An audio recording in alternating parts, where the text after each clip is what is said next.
Hello, good morning guys. Kain tayo guys. Mainit-init pa ang sabaw natin na tinula sa batuan.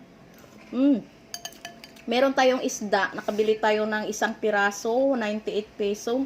Preskang-preska pa ang ating bulaw kung tawagin dito sa amin. Itong isda nilagyan ko lang ng kamatis, sibuyas, sili na haba, at saka sibuyas bombay, sibuyas dahon, at nilagyan ko ng batuan para pang paasim-asim sa ating tinula.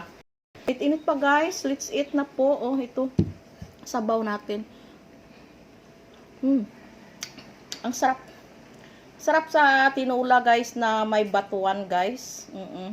Kain tayo, halika na. Ito na.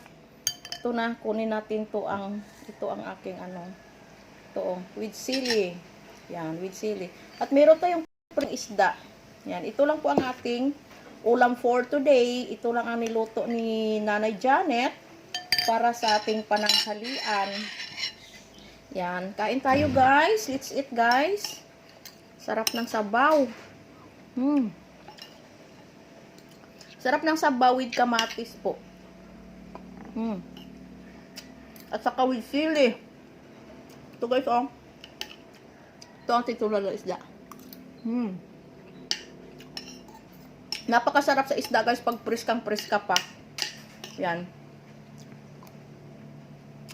Yan naman ang sa isda pag magsabaw tayo. Yung preska talaga. Kasi pag preska, manamis-namis ang kanyang sabaw. Kain tayo. Anuhin natin ang kanyang sili. Tikman natin sili. Medyo maanghang.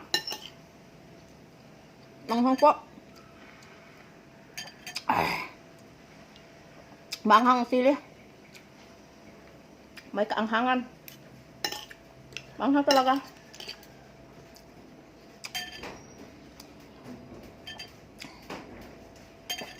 Nag-anghang ang aking tiyan.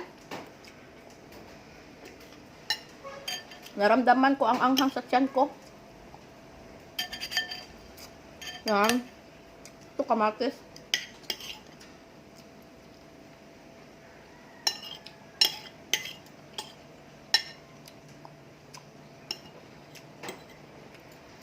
Sarap.